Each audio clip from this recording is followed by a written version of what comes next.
Lecture 3 Hindi व्याकरण class 10। हम लोग पिछले इसमें पढ़ा, वीडियो में पढ़ा कि ये रूपांतरण और स्थानांतरण। तो जैसे हम सरल वाक्य को संयुक्त वाक्य में बदलेंगे या संयुक्त वाक्य को मिश्र वाक्य में बदलेंगे, मिश्र वाक्य को सरल वाक्य में बदलेंगे, तो इस तरह से एक वाक्य से दूसरे वाक्य में बदलने की जो प्रक्रिया है उसे हम कहेंगे रूपांतरण या स्थानांतरण, यानी उनके रूप को बदल देना या उनके स्थान को बदल देना। ठीक है, तो कुछ उदाहरण मैं आपको यहाँ पर बता रही हूँ, उसे ध्यान से सुनेंगे, देखेंगे। हम लोग तैरने के लिए नदी पर गए थे। तो हम लोग तैरने के लिए नदी पर गए थे, ये सरल वाक्य है। ठीक है, सरल वाक्य को अगर हम मिश्र वाक्य में बदलेंगे तो हम इसको इस तरह से लिखेंगे कि हम लोग नदी पर गए थे क्योंकि हमको तैरना था। ठीक है, हम लोग नदी पर गए थे तो क्यों गए थे? क्योंकि हमें तैरना था। तो ये मिश्र वाक्य हो गया। और अगर हम इसे संयुक्त वाक्य बनाएंगे तो हम इसको इस तरह से लिखेंगे, हम लोगों को तैरना था इसीलिए हम लोग नदी पर गए। ठीक है, तो ये हमारा मिश्र वाक्य हो गया। अगला उदाहरण है जैसे गड्ढा खोदकर मजदूर चले गए। ये गड्ढा खोदकर मजदूर चले गए सरल वाक्य है। अब इसको अगर हम बनाएंगे कि इसको अगर हम मिश्र वाक्य बनाएंगे, ठीक है, तो गड्ढा खोदकर मजदूर चले गए, ये सरल वाक्य है। इसको अगर हम मिश्र वाक्य बनाएंगे, जब मजदूरों ने खड्डा खोद लिया तब वो चले गए। ठीक है, जब मजदूरों ने गड्ढा खोद लिया तब वो चले गए, ये मिश्र वाक्य है। और अगर इसको हम संयुक्त वाक्य बनाएंगे तो मजदूरों ने गड्ढा खोदा और वह चले गए। मिश्र वाक्य को अगर हम सरल और संयुक्त वाक्य बनाएंगे तो किस तरह से बनाएंगे? जैसे ही हम घर से बाहर निकले बारिश होने लगी, ये मिश्र वाक्य है। जैसे ही हम घर से बाहर निकले तो क्या हुआ? बारिश होने लगी, ये मिश्र वाक्य है। ठीक है, अगर हम इसे सरल वाक्य बनाएंगे तो इसे हम इस तरह से बनाएंगे, हमारे घर से बाहर निकलते ही बारिश होने लगी, यह सरल वाक्य हो गया। ठीक है, हमारे घर से बाहर निकलते ही बारिश होने लगी, सरल वाक्य हो गया। अगर हम इसे संयुक्त वाक्य बनाएंगे तो बनाएंगे हम घर से बाहर निकले और बारिश होने लगी, ये बनेगा संयुक्त वाक्य।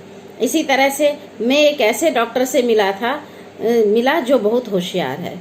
ठीक है, ये मिश्र वाक्य है कि मैं ऐसे डॉक्टर से मिला जो बहुत होशियार है, मिश्र वाक्य है। अगर हम इसे सरल वाक्य में बनाएंगे तो मैं एक बहुत होशियार डॉक्टर से मिला। अगर हम इसे संयुक्त वाक्य में बनाएंगे तो मैं एक डॉक्टर से मिला और वह बहुत होशियार है। ठीक है, तो इस तरह से मिश्र वाक्य से सरल और संयुक्त वाक्य को बनाना।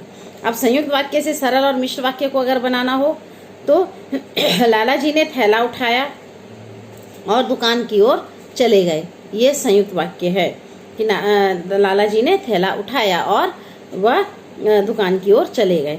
अब अगर हम इसे सरल वाक्य बनाएंगे तो थैला उठाकर लाला जी दुकान की ओर चले गए, सरल वाक्य है। अगर हम इसे मिश्र वाक्य बनाएंगे, लाला जी ने थैला उठाया, ठीक है, तब वह दुकान की ओर चले गए, ये मिश्र वाक्य हो गया।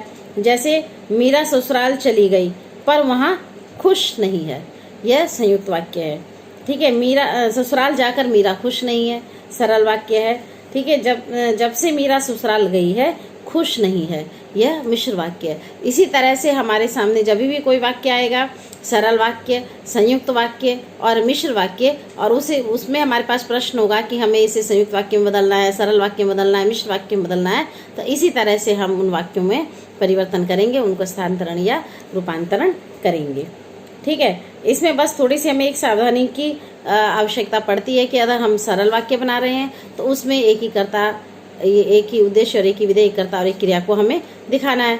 और अगर उसमें हम संयुक्त वाक्य बना रहे हैं तो उसमें हमें समुच्चय बोधक अव्यय का प्रयोग करना, जैसे एवं और तथा इत्यादि।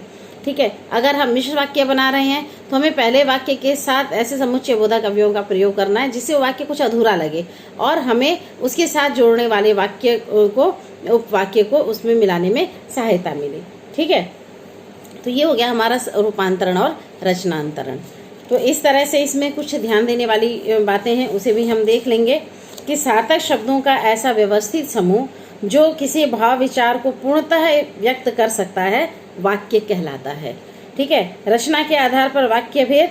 तो रचना के आधार पर 3 तरह के वाक्य भेद हैं। पहला है सरल वाक्य, एक उद्देश्य और एक विधेय। दूसरा है संयुक्त वाक्य, 2 या 2 से अधिक स्वतंत्र वाक्य जो समुच्चय बोधक अवयवों के द्वारा जुड़े हों। तीसरा है मिश्र वाक्य, एक प्रधान वाक्य और अन्य इसमें आश्रित उपवाक्य होंगे। ठीक है, मिश्र वाक्यों में एक उपवाक्य स्वतंत्र होता है जिसे हम प्रधान उपवाक्य कहते हैं, बाकी उस पर आश्रित उपवाक्य होते हैं। अन्य उपवाक्य प्रधान उपवाक्य पर आश्रित होने के कारण आश्रित उपवाक्य कहलाते हैं। आश्रित उपवाक्य के 3 भेद हैं, संज्ञा उपवाक्य, विशेषण उपवाक्य और क्रिया विशेषण उपवाक्य। एक वाक्य को दूसरे वाक्य में परिवर्तन करना रूपांतरण या स्थानांतरण, रचनांतरण कहलाता है। ठीक है, आगे हम इसमें कुछ अभ्यास के लिए प्रश्न हैं, उनको देख लेते हैं। वाक्य किसे कहते हैं? वाक्य और पद में क्या अंतर है? ठीक है, तो वाक्य किसे कहते हैं, इसमें हमें वाक्य की परिभाषा लिखनी है। और वाक्य और पद में क्या अंतर है? तो वाक्य जो है वो शब्दों का के संयोग से बनता है, व्यवस्थित क्रम में होता है और अपने मंतव्य आशय को स्पष्ट करता है।